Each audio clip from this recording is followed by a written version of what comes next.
আলহামদুলিল্লাহ, শুরুতে আবারও প্রশংসা জ্ঞাপন করছি সেই আল্লাহ সুবহানাহু ওয়া তাআলা, যার বিশেষ তৌফিকে আমরা তার দিনের পথে চলার সৌভাগ্য লাভ করেছি, যিনি আমাদেরকে তার দিনের পথে, ইসলামের পথে, ঈমানের পথে কবুল করেছেন। তার ওই প্রশংসা জ্ঞাপনার্থে বলি আলহামদুলিল্লাহ। অতঃপর অসংখ্য সালাত ও সালাম পেশ করছি প্রিয় রাসূল মুহাম্মদ সাল্লাল্লাহু আলাইহি ওয়াসাল্লাম, তার আসহাবে কিরাম, আহলে বাইত, শেষ দিবস পর্যন্ত তার প্রতিটি একনিষ্ঠ অনুসারীদের উপর। সমবেত মুসল্লিবৃন্দ, আপনাদের এই ঐতিহ্যবাহী সাথীহাটি কেন্দ্রীয় আহলে হাদিস জামিয়া মসজিদে এর আগে দুই একবার আসার সুযোগ হয়েছে। মসজিদের সম্মুখ মাঠে মাহফিলেও আসার সুযোগ হয়েছে, কিন্তু জুমার দিন খুতবার উদ্দেশ্যে আজকেই আমার জীবনের প্রথম আসা। আল্লাহ সুবহানাহু ওয়া তাআলার আবারও প্রশংসা জ্ঞাপন করছি, যিনি আপনাদের সাথে, আপনাদের মাঝে আজকে জুমার সালাত আদায় করার সুযোগ করে দিয়েছেন। আলহামদুলিল্লাহ। আপনারা হয়তো অবগত রয়েছেন, আজকে বাংলাদেশ জমিয়ত আহলে হাদিস এবং জমিয়ত শুববানে আহলে হাদিসের একটি দাওয়াতি সফর টাঙ্গাইল জেলার এই কালিহাতী উপজেলায়। প্রায় কেন্দ্রীয় সভাপতি মহোদয় সহ 12 জন বিশিষ্ট আলেম বিভিন্ন মসজিদে তারা জুমার খুতবা প্রদান করছেন এবং আসর থেকে মাগরিব পর্যন্ত বল্লা কেন্দ্রীয় জামে মসজিদে সেখানে আলোচনা সভা অনুষ্ঠিত হবে ইনশাআল্লাহ। আপনারাও সেখানে সুযোগ হলে আসার চেষ্টা করবেন। আল্লাহ আমাদের সকলকে ভালো কাজে অংশগ্রহণ করার তৌফিক দান করুন। সমবেত মুসল্লিবৃন্দ, আল্লাহ সুবহানাহু ওয়া তাআলার আবারও প্রশংসা জ্ঞাপন করছি যে আল্লাহ রাব্বুল আলামিন আমাদের জীবনের সর্বশ্রেষ্ঠ নিয়ামত, ঈমান ও ইসলামের নিয়ামত, যিনি আমাদেরকে লাভ করার সৌভাগ্য দান করেছেন। ঈমান ও ইসলামের পরে আরো নির্ভেজাল তাওহীদ ও সুন্নাহর পথে যে আল্লাহ রাব্বুল আলামিন আমাদেরকে কবুল করেছেন, তারও আরো বিশেষভাবে প্রশংসা জ্ঞাপন করছি। কারণ আজকে আমরা জানি বিশ্বব্যাপী অগণিত অসংখ্য মুসলিম,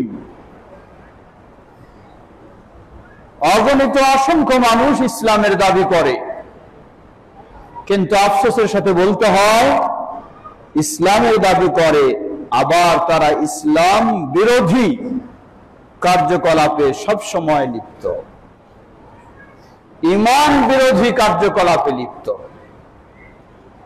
তাওহীদ বিরোধী কার্যকলাপে লিপ্ত, সুন্নাহ বিরোধী কার্যকলাপে লিপ্ত। এর একটি মূল কারণ, সেটি হলো কোরআন এবং সহিহ হাদিসের আলোকে ইসলাম না জানা ও না মানাই হলো মূল কারণ। আজকে কেউ ইসলাম মেনে থাকি, বাপ-দাদা যেভাবে মেনেছেন সেভাবেই, কেউ ইসলাম মেনে থাকি পীর মুর্শিদ যেভাবে বলেছেন সেভাবেই, কেউ ইসলাম মেনে থাকি নিজের মাযহাব ও তরিকায় যেভাবে আছে সেভাবেই। কিন্তু গোটা বিশ্বে এক শ্রেণীর মানুষ, তারা ইসলাম মেনে থাকে বাপ-দাদার নিয়মের আলোকে নয়, কোন পীর মুর্শিদের নিয়মের আলোকে নয়, কোন মাযহাব তরিকার আলোকে নয়, কোন বিশেষ ব্যক্তির অন্ধ অনুসরণের আলোকে নয়। তারা ইসলাম মেনে চলে কোরআন এবং সহিহ হাদিসের আলোকে। আহলুল হাদিসেরাই হলো সেই আকীদা ও আমলে বিশ্বাসী। বলি আলহামদুলিল্লাহ। এটি আহলুল হাদিসদের বৈশিষ্ট্য। যার কারণে আহলুল হাদিস ব্যক্তি তাকে যা কিছুই বলা হোক না কেন সব সময় সে প্রশ্ন রাখে, আপনি যে আমলের কথা বলেন, আপনি যে ইবাদতের কথা বলেন, বা আপনি যেই পদ্ধতিতে সালাত আদায়ের কথা বলেন, আপনি যেই পদ্ধতিতে সিয়াম পালনের কথা বলেন, তা কি আমাদের প্রিয় রাসূল মুহাম্মদ সাল্লাল্লাহু আলাইহি ওয়াসাল্লাম করেছেন না করেননি? যদি করে থাকেন, সহিভাবে প্রমাণ পাওয়া যায়, তাহলে আহলুল হাদিসেরা সেটাই মেনে নেওয়ার চেষ্টা করে। যদি প্রমাণ না পাওয়া যায়, যত সংখ্যক মানুষই করুক না কেন, আহলুল হাদিসেরা সেটি কখনো পালন করে না। কারণ আল্লাহ সুবহানাহু ওয়া তাআলা নবী মুহাম্মদ সাল্লাল্লাহু আলাইহি ওয়াসাল্লামকে ইসলামের মাপকাঠি হিসাবে প্রেরণ করেছেন। আল্লাহ রাব্বুল আলামিন বলেন সূরা হাশর 7 নম্বর আয়াত, ওয়ামা আতাকুমুর রাসূল ফাখুযু, রাসূল তোমাদেরকে যা দিয়েছেন তা গ্রহণ করো, ওয়ামা নাহাকুম আনহু ফান্তাহু, রাসূল যা তোমাদেরকে নিষেধ করেছেন তা থেকে বিরত থাকো। রাসূলুল্লাহ সাল্লাল্লাহু আলাইহি ওয়াসাল্লাম তার নির্দেশনায় তার খোলাফায়ে রাশিদিন ও সাহাবায়ে কেরাম তারাই হলেন ইসলামের মাপকাঠি। ইসলামের মাপকাঠি কখনো বাপদাদা নয়, ইসলামের মাপকাঠি কখনো পীর বুজুর্গ নয়, ইসলামের মাপকাঠি কখনো গাউস কুতুব নয়, ইসলামের মাপকাঠি কখনো কোনো তরিকা বা অন্য কোনো কিছু নয়। ইসলামের মাপকাঠি হলেন আমাদের প্রিয় নবী মুহাম্মদ সাল্লাল্লাহু আলাইহি ওয়াসাল্লাম। আর আহলুল হাদিসদের আকীদা বিশ্বাসই হলো সেটাই। সুতরাং ইসলামে যা করব সেটি নবী মুহাম্মদ সাল্লাল্লাহু আলাইহি ওয়াসাল্লাম থেকে প্রমাণিত হতে হবে। যদি প্রমাণিত হয় তাহলে আমার করার সুযোগ রয়েছে, যদি প্রমাণিত না হয় তাহলে আমার করার সুযোগ নেই, যদিও গোটা বিশ্বের মানুষেরা করে থাকে। আজকে সেই আহলুল হাদিস আমরা হওয়ার সৌভাগ্য লাভ করেছি। আবারও আল্লাহর প্রশংসা জ্ঞাপনার্থে বলি আলহামদুলিল্লাহ। এটি আল্লাহর বড় নিয়ামত। এই নিয়ামত বহু মানুষ রয়েছে ইসলাম শিক্ষা, ইসলাম চর্চা করতে গিয়ে পিএইচডি ডিগ্রি পর্যন্ত লাভ করে, আবার ইফতা মুফতি ডিগ্রি পর্যন্ত লাভ করে। এত বড় ডিগ্রি লাভ করার পরেও বহু মুফতি দেখা যায় মানুষের কবরে মৃত ব্যক্তির কাছে গিয়ে সেজদায় পড়ে আছে। বহু পিএইচডি ডিগ্রিওয়ালা ব্যক্তি দেখা যায় ওই মাজারে গিয়ে সেখানে গাজার আসরে বসে আছে। এই পিএইচডি ডিগ্রিও তাকে সঠিক দ্বীন ও আকীদা পাওয়ার সুযোগ করে দেয়নি, ওই ইফতা সার্টিফিকেটও তাকে পাওয়ার সুযোগ করে দেয়নি। কিন্তু আল্লাহ সুবহানাহু ওয়া তাআলা আপনাকে আমাকে আহলুল হাদিস হওয়ার কারণে, এই আকীদায় বিশ্বাসী হওয়ার কারণে, এই মানহাজের অনুসারী হওয়ার কারণে আল্লাহ সুবহানাহু ওয়া তাআলা সেই ভ্রষ্ট পথ থেকে, ভ্রষ্ট কর্মকাণ্ড থেকে আমাদেরকে আল্লাহ হেফাজত করেছেন। আলহামদুলিল্লাহ। সমবেত মুসল্লিবৃন্দ, সুতরাং আমাদের প্রতিটি মানুষের, প্রতিটি আহলুল হাদিসের দায়িত্ব, কর্তব্য হলো আল্লাহর এই বিশাল নিয়ামত আমি লাভ করেছি, যেই নিয়ামত আমাকে দুনিয়াতেও সৌভাগ্যশীল করবে, এই নিয়ামত আমাকে জান্নাতেও সৌভাগ্যশীল করবে। নবী মুহাম্মদ সাল্লাল্লাহু আলাইহি ওয়াসাল্লাম সুসংবাদ দিয়েছেন, জেনে রাখো সাতাফতারিকু উম্মতি ইলা 73 ফিরকা কুল্লুহা ফিন্নার ইল্লা ওয়াহিদা। قالوا وما هي يا رسول الله؟ قال هي ما أنا عليه وأصحابي رواه أصحاب السنن بسند حسن بسند جيد। আল্লাহ রাসূল সাল্লাল্লাহু আলাইহি ওয়াসাল্লাম বললেন, জেনে রাখো আমার উম্মতের মানুষেরা 1-2 নয় 73 দলে বিভক্ত হবে, সব দলগুলি জাহান্নামে যাবে, শুধু একটি দল ব্যতীত। সাহাবায়ে কেরাম জিজ্ঞাসা করলেন, তারা কারা? নবী সাল্লাল্লাহু আলাইহি ওয়াসাল্লাম বললেন, জেনে রাখো তারা আমি এবং আমার সাহাবায়ে কেরাম যেই আকীদায়, যেই আদর্শে, যেই আমলে, যেই স্বভাবে, ওই আকীদা আদর্শে যারা হবে তারাই হবে জান্নাতি। সুবহানাল্লাহ, তারাই হবে জান্নাতি। অর্থ কি দাঁড়ায়? অর্থ দাঁড়ায় আপনি যদি ইসলাম মানতে চান বাপদাদার আলোকে, তাহলে জান্নাতি হওয়ার সুযোগ নেই। ইসলাম যদি মেনে চলেন আপনি পীর মুর্শিদের আলোকে, ইসলাম এইভাবে হলেও জান্নাতে যাওয়ার সুযোগ নেই। ইসলাম যদি আপনি মেনে চলতে চান ভিন্ন জনের চিন্তার আলোকে, জান্নাতে যাওয়ার সুযোগ নেই। কিন্তু যখন আপনি ইসলাম মেনে চলবেন, নবী মুহাম্মদ সাল্লাল্লাহু আলাইহি ওয়াসাল্লাম এবং তার সাহাবায়ে কেরামদের অনুসরণ করে, তাহলে ইনশাআল্লাহ আপনি জান্নাতের পথেই চলতে পারবেন ইনশাআল্লাহ। আল্লাহ আজকে আমাদেরকে সেই নিয়ামত দান করেছেন। সমবেত মুসল্লিবৃন্দ, সুতরাং মনে রাখতে হবে এটি অহংকারের বিষয় নয়, এটি গর্বের বিষয় নয়, এটি আল্লাহ সুবহানাহু ওয়া তাআলার বিশেষ নিয়ামত, বিশেষ অনুগ্রহ। তিনি আমাদেরকে দয়া করেছেন। সুতরাং আল্লাহর প্রশংসার বিষয়, আল্লাহর প্রশংসার বিষয়। এবং আমাদের মাঝে যদি কোনো ত্রুটি থাকে সেই ত্রুটিগুলিকে সংশোধন করে মুহাম্মদ সাল্লাল্লাহু আলাইহি ওয়াসাল্লাম ও সাহাবায়ে কেরামের পথে যেভাবে প্রতিষ্ঠিত হওয়া দরকার সেভাবে আমাদেরকে প্রতিষ্ঠিত হওয়ার চেষ্টা করতে হবে। আল্লাহ আমাদের সকলকে সে তৌফিক দান করুন। সমবেত মুসল্লিবৃন্দ, আমরা এই দুনিয়ার জীবনে সবকিছুই দেখেছি, কম বেশি সবকিছুই দেখেছি।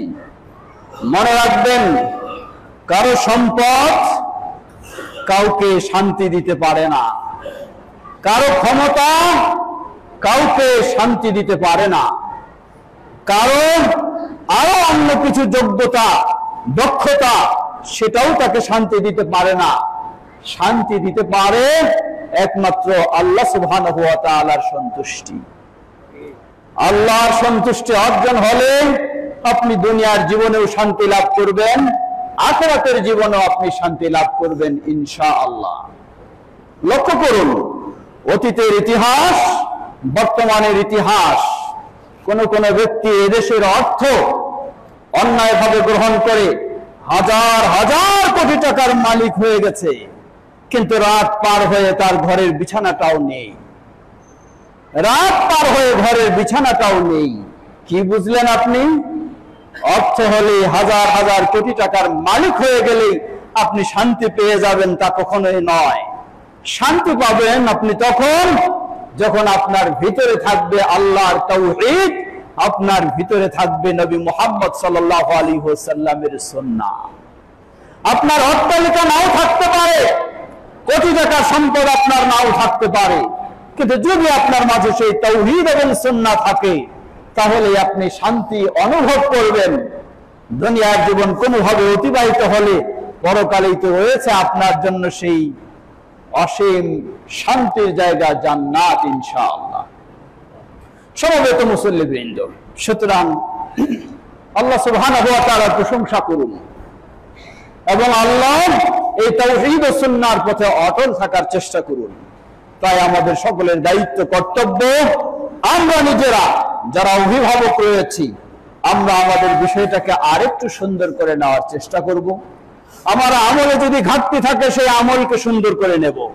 আমার আচার আচরণে যদি ত্রুটি থাকে সেটাকেও আমি সুন্দর করে নেব। আমার চালচলনে যদি সুন্দর থাকে সেটাকেও আমি সুন্দর করে নেব। তাহলে ইনশাআল্লাহ দুনিয়াতেও আমি সুন্দর হব, আখিরাতেও আমি সুন্দর হব ইনশাআল্লাহ। পর্দার আলের মা বোনেরাও রয়েছেন, আপনাদেরকেও স্মরণ করে দিতে চাই, আপনারাও তো একইভাবে সেই সৌভাগ্যবান। আপনারাও এই তাওহীদ ও সুন্নাহর পথে চলার সৌভাগ্য লাভ করেছেন।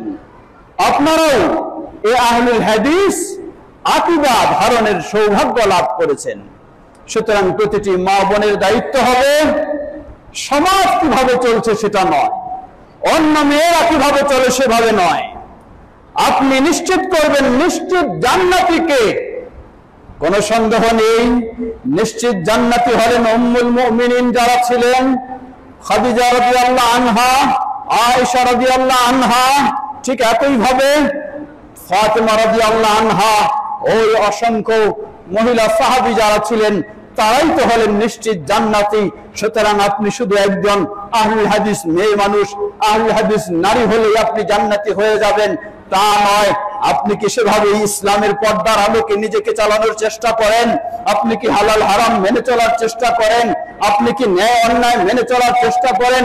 আপনি কি সেই আয়েশা রাদিয়াল্লাহু আনহার আদর্শ অনুযায়ী নিজের আদর্শকে গড়ার চেষ্টা করেছেন? যদি করে থাকেন এবং সেই পথে চলেন, তাহলে ইনশাআল্লাহ আপনার আকীদা যেমন সুন্দর হবে, আমল যেমন সুন্দর হবে, আদর্শ স্বভাব চরিত্র যেমন সুন্দর হবে, তাহলে আপনি হলেন একজন জান্নাতি নারী ইনশাআল্লাহ। আল্লাহ আমাদের মা বোনদেরকেও সেভাবে জান্নাতের পথে অগ্রসর হওয়ার তৌফিক দান করুন। সমবেত মুসল্লিবৃন্দ, একইভাবে স্মরণ করে দিতে চাই আমাদের কলিজার টুকরা স্নেহের সন্তানেরা, তারাই আমাদের ভবিষ্যৎ। আজকে লক্ষ্য করুন, এই ছাতিহাটি কেন্দ্রীয় আলে হাদিস মসজিদের ইতিহাসের কথা একটু চিন্তা করুন।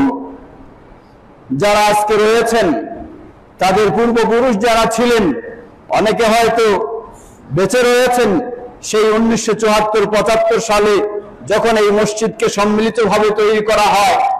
হয়তো অনেকজনেই, কিছু বেশি জনেই এখন নেই, তারা বিদায় নিয়ে চলে গেছেন। কিছুজন বেঁচে রয়েছেন এখনো। আর যারা নবীন, সেই অতীতের কথা স্মরণ করুন। কতই না সুন্দর ছিল পরিবেশ, কতই না সুন্দর ছিল পারস্পরিক বাবা সন্তানের সম্পর্ক, কতই না ছিল সমাজের পরস্পরের মানুষের আন্তরিকতা ও ভালোবাসা। আজকে সেটি আমরা হারিয়ে ফেলছি। কারণ কি? কারণ হলো আমরা আমাদের নতুন প্রজন্মকে আমাদের সেই শিক্ষা দিয়ে, সেই দীক্ষা দিয়ে তাদেরকে আমরা গড়ে তুলতে পারছি না। তাই আমাদের প্রতিটি অভিভাবকের দায়িত্ব হলো আমরা যেন আমাদের কলিজার টুকরা ছেলে মেয়েদেরকেও সেই সঠিক আকীদা আদর্শের আলোকে গড়ে তুলতে পারি, সেই চেষ্টা আমাদের সকলকে রাখতে হবে। সত্যি আপনি সৌভাগ্যবান, আপনার বাবা ছিলেন ভালো মানুষ, তার আকীদা আমল আখলাক ভালো ছিল, তিনি জান্নাতি হওয়ার আশা করতে পারি। আপনিও যদি একইভাবে ভালো হন, আপনিও জান্নাতি হবেন। আর আপনার সন্তানদেরকেও যদি সেভাবে গড়ে তুলতে পারেন, তাহলে ইনশাআল্লাহ সন্তানেরাও, তারাও সেই জান্নাতি হবে, জান্নাতের পথে চলবে। বলি আলহামদুলিল্লাহ। আল্লাহ আমাদের স্নেহের সন্তানদেরকে সেভাবে গড়ে তোলার তৌফিক দান করুন। এখানে উপস্থিত যারা রয়েছে, স্নেহের কিশোর যুবকেরা, তোমাদেরকে স্মরণ করে দিতে চাই, অনলাইনের যুগ, অশ্লীলতার যুগ, চতুর্দিকে তোমাদেরকে অশ্লীলতা হাত ছানি দিয়ে ডাকছে। কিভাবে তোমরা ইসলামের পথে না চলে বেদিনের পথে চলতে পারো, সব দিক থেকে তোমাদেরকে আহ্বান জানানো হচ্ছে। মনে রাখো, তোমরা আজকে ছোট বয়সে রয়েছ, তোমরা সামনে চাকচিক্যা দেখতে পাও, সেটাকেই তোমাদের কাছে পছন্দনীয় হতে পারে, কিন্তু আসলে এটি কখনো ভালো পথ নয়, এটি কখনো ভালোর দিকে নিতে পারে না, এটি কখনো তোমার জীবনকে আলোকিত করতে পারে না। সুতরাং তুমি তোমার জীবনটাকে গড়ার চেষ্টা করো। প্রথম বিষয়, তুমি যেন একজন নামাজি, খাঁটি নামাজি হতে পারো, সেটি হলো তোমার বড় দায়িত্ব। দ্বিতীয়, তোমার দায়িত্ব হলো তোমার বাবা মা, সমাজের মানুষ, তাদের সাথে সদাচরণ করা। তৃতীয়, তোমার দায়িত্ব হলো নিজেকে আরো সুন্দরভাবে গড়ে তোলার জন্য কোরআন সুন্নাহর আলোকে এবং সকল শিক্ষা দীক্ষায় নিজেকে আরো সমৃদ্ধ করা। যদি তোমরা সেভাবেই নিজেদেরকে গড়ে তুলতে পারো, ইনশাআল্লাহ আজকে তোমরা সমাজে যাদেরকে ভালো মানুষ হিসেবে দেখছো, তাদের চেয়ে তোমরা আরো ভালো মানুষ হতে পারবে ইনশাআল্লাহ। আল্লাহ তোমাদেরকে সেভাবেই সে পথে চলার তৌফিক দান করুন। وآخر دعوانا الحمد لله رب العالمين وصلى الله تعالى على نبينا محمد وعلى آله وصحبه أجمعين. الحمد لله رب العالمين والصلاة والسلام على عبد الله ورسوله نبينا محمد وعلى آله وصحبه أجمعين. أما بعد, সমবেত মুসল্লিবৃন্দ, জুমার খুতবার সময় শেষের দিকে দীর্ঘ করার সুযোগ নেই, কিন্তু ছোট্টভাবে দু একটি কথা আমি একটু স্মরণ করে দিতে চাই। মসজিদ এখন ভিতরের অংশ সম্পূর্ণ ভরপুর হয়েছে, বাইরের অংশটুকু ভরে যেতে চলেছে, কিন্তু যখন খুতবা শুরু হয় তখন ভিতরের অংশ অনেকটা খালি ছিল, বাইরের অংশ তো খালি ছিল। আজকে কিসের দিন? মুসলিমদের জন্য আল্লাহ রাসূল সাল্লাল্লাহু আলাইহি ওয়াসাল্লাম সুসংবাদ দিয়েছেন, জুমার দিন হলো মুসলিমদের জন্য সাপ্তাহিক ঈদের দিন। আল্লাহ সুবহানাহু ওয়া তাআলা নির্দেশ দিয়েছেন, ইয়া আইয়ুহাল্লাযীনা আমানু ইযা নুদিয়া লিস-সালাতি মিন ইয়াউমিল জুমআহ ফাসআউ ইলা যিকরিল্লাহ ওয়া দারুল বাই'। ওহে যারা ঈমান এনেছো, যখন জুমার দিন এই খুতবার পূর্বে যে আজান, এই আজান হয়, ফাসআউ ইলা যিকরিল্লাহ, মসজিদের দিকে ছুটে আসো, ওয়া দারুল বাই', তোমাদের ব্যবসা বাণিজ্য কাজকর্ম সবকিছু প্রত্যাখ্যান করো, বর্জন করো। এখানে দুটো নির্দেশ। প্রথম নির্দেশ হলো জুমার খুতবার আজান হলে কোন মুসলিম পুরুষ ব্যক্তি আর কোথাও ভিন্ন জায়গায় বসে থাকতে পারে না, তাকে অবশ্যই মসজিদমুখী হতেই হবে। দ্বিতীয় নির্দেশ, জুমার যখন আজান হয়, খুতবার আজান, এই খুতবার আজানের পরে কোন মুসলিম ব্যক্তি কোন কাজে লিপ্ত থাকতে পারে না। ব্যবসা বাণিজ্য নয়, ক্ষেত খামারও নয়, অফিস আদালতও নয়, তাকে সব কিছু ত্যাগ করে মসজিদমুখী হতেই হবে। যদি না হয়, যতক্ষণ সে বিলম্ব করবে ততক্ষণ সে কবিরা গুনাহে লিপ্ত হবে। এটি নির্দেশ, এটি ফরজ, এটি নফল নয়। সকাল থেকে আপনি এসে থাকবেন, এটি হলো আপনার জন্য নফল, কিন্তু খুতবার আজান হয়ে গেলে আর কোনো কিছুতে আপনার ব্যস্ত থাকার সুযোগ নেই। এটি ইসলামের নির্দেশ। মনে রাখবেন, আল্লাহ সুবহানাহু ওয়া তাআলা আপনাকে কত আরামে রেখেছেন, বলুন আলহামদুলিল্লাহ। বাংলাদেশের বর্তমান সেই পূর্বাঞ্চলের জেলাগুলির ভয়াবহ পরিস্থিতি আমরা দেখছি।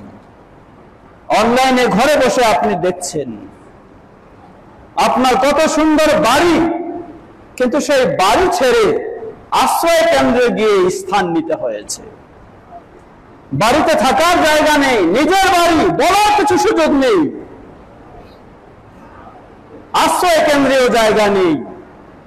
যে মানুষ শত শত মানুষকে খাওয়াতেন, সেই মানুষ আজকে এক মুষ্টি খাওয়ার জন্য অন্যের কাছে দ্বারস্থ হচ্ছেন। এমন পরিস্থিতি আমরা দেখছি। এর অর্থ কি? এর অর্থ এই নয় শুধু ওই মহাখালী আর ফেনী আর কুমিল্লার মানুষেরাই এই ভয়াবহ বন্যার সম্মুখীন হবে, আর এই টাঙ্গাইলের মানুষ আপনি এই ভয়াবহ বন্যার কোনোদিন সম্মুখীন হবেন না, এমনটি কখনো মনে করা উচিত হবে না। আল্লাহ সুবহানাহু ওয়া তাআলা ইচ্ছা করলে দেশের সর্বোচ্চ জায়গা যেটা, সেখানেও ভয়াবহ বন্যা দিয়ে ভাসায় দিতে পারেন। সুতরাং এই ভয়াবহ পরিস্থিতি থেকে একটু আল্লাহকে ভয় করুন। আজকে আপনি জুমার দিন মসজিদে আসা বাদ দিয়ে কাজ নিয়ে ব্যস্ত আছেন। কোথায় আপনার কাজ? আপনার বাড়ি পর্যন্ত হারিয়ে গেছে, আপনার সন্তান হারিয়ে গেছে, স্বামী স্ত্রী হারা হয়ে গেছে, স্ত্রী স্বামী হারা হয়ে গেছে, বাবা সন্তান হারা হয়ে গেছে, সন্তানেরা বাবা মা হারা হয়ে গেছে। আপনার আমার অবস্থাটাও তো তেমন হতে পারে। সুতরাং ওই ভয়াবহ বিপদ আসার আগেই, পরীক্ষা আসার আগেই, আল্লাহর শাস্তি আসার আগেই আল্লাহকে ভয় করুন, আল্লাহর পথে চলার চেষ্টা করুন। না হলে আপনি আমি যতই আরাম আয়েশে রয়েছি, আল্লাহ এই আরাম আয়েশ মুহূর্তের মাঝে দূর করে দিতে পারেন। যা আমরা দেখছি, দেশের সর্বময় ক্ষমতার মানুষ, তিনি এখন দেশে থাকার মতো তার ক্ষমতা নেই। আল্লাহু আকবার। এটি কারো প্রতি ক্ষোভ করে বলছি না, বলতে চাচ্ছি যে আল্লাহ কি না করতে পারেন, আল্লাহ কি না করতে পারেন। দেশের সর্বক্ষমতার মানুষ, দেশে তার এখন ঠাঁই নেই, দেশে থাকার মতো সুযোগ নেই। তাহলে একটু ভেবে রাখুন, আপনার বিলাসিতা, আপনার ব্যবসা বাণিজ্য বা আপনার আরাম আয়েশ, আপনার বাড়িঘর কখনো আপনাকে বিপদ থেকে নিরাপদ রাখতে পারে না।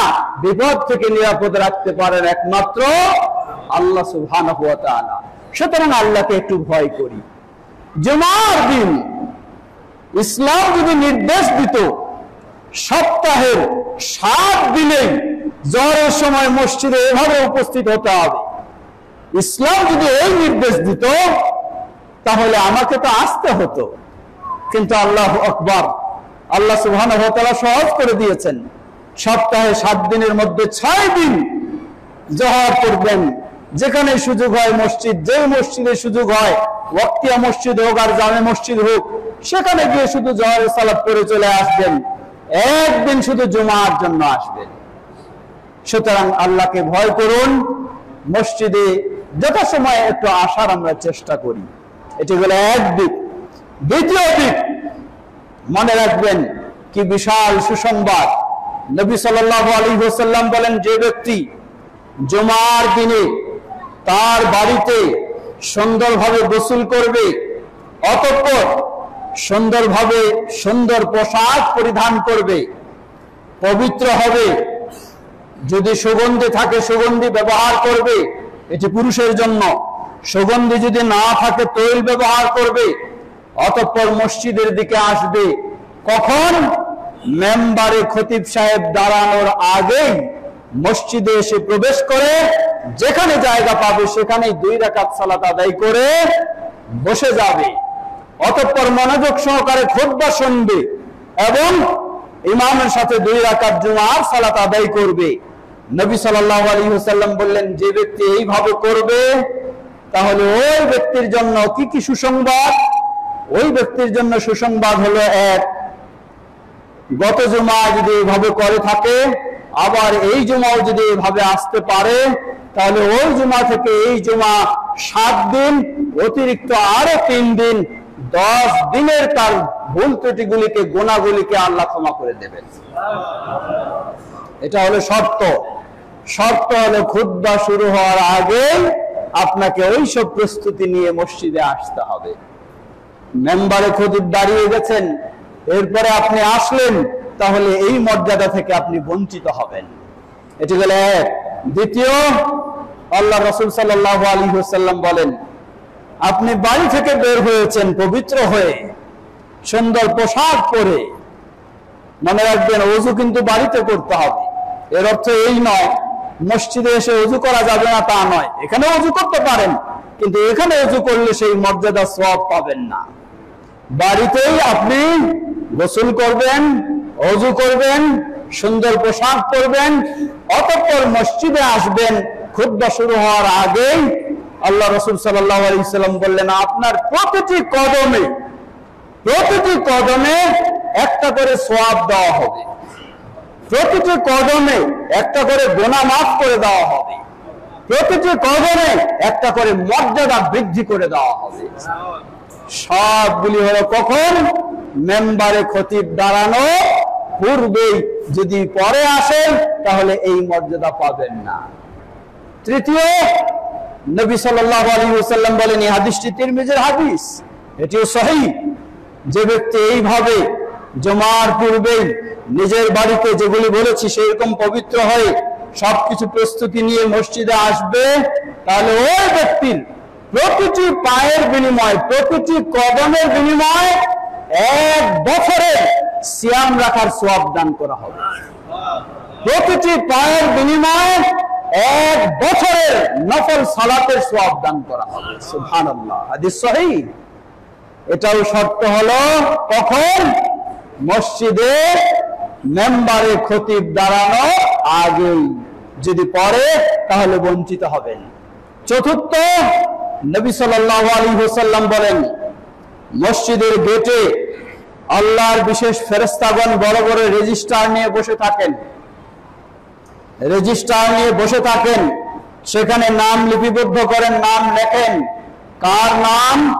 মেম্বারে খতিব সাহেব দাঁড়ানোর পূর্ব পর্যন্ত যারা এই মসজিদে প্রবেশ করে তাদের সবারই নাম আল্লাহর বিশেষ ফেরেশতাদের বিশেষ রেজিস্টারে নাম তালিকাভুক্ত হয়ে যায়। সুবহানাল্লাহ।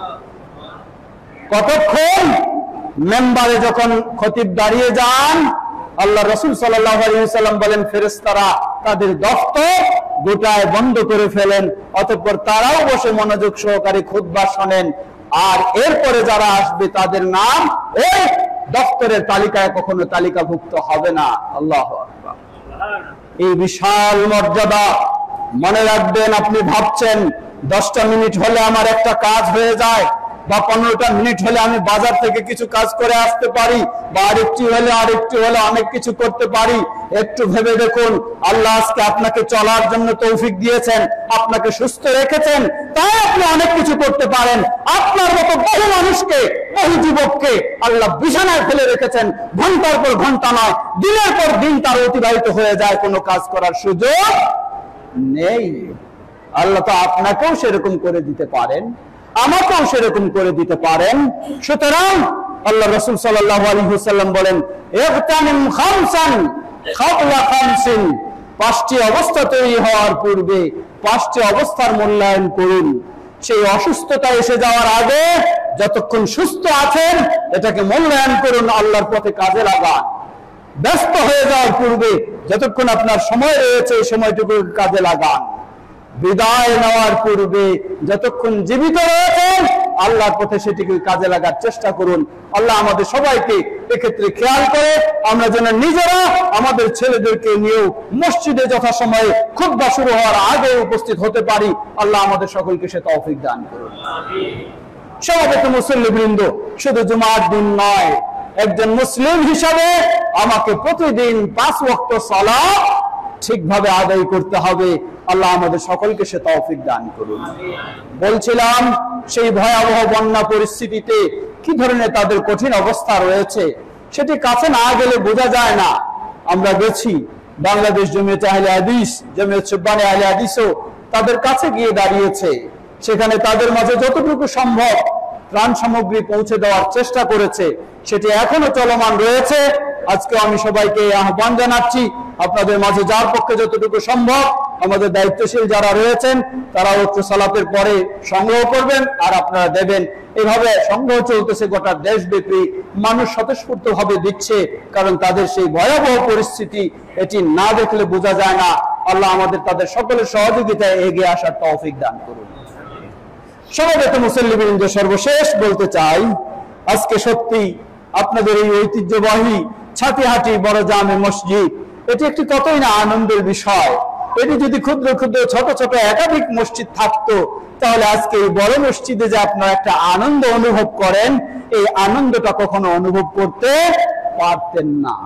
সুতরাং তাদেরকে ধন্যবাদ জানাই, কৃতজ্ঞতা জানাই, যারা সেই মাওলানা আব্দুল হাই সালাফি সাহেব, আব্দুর রহমান বিএবিটি সাহেব বা ওই সময় যারা ছিলেন তাদের নেতৃত্বে এই সুন্দরভাবে আপনারা যারা সেই সময় যারা ছিলেন ব্যবস্থা নিয়েছেন, আল্লাহ তাদের সকলকে জাযায়ে খায়ের দান করুন। আল্লাহ তাদের সকলকে জান্নাতুল ফেরদাউস নসিব করুন।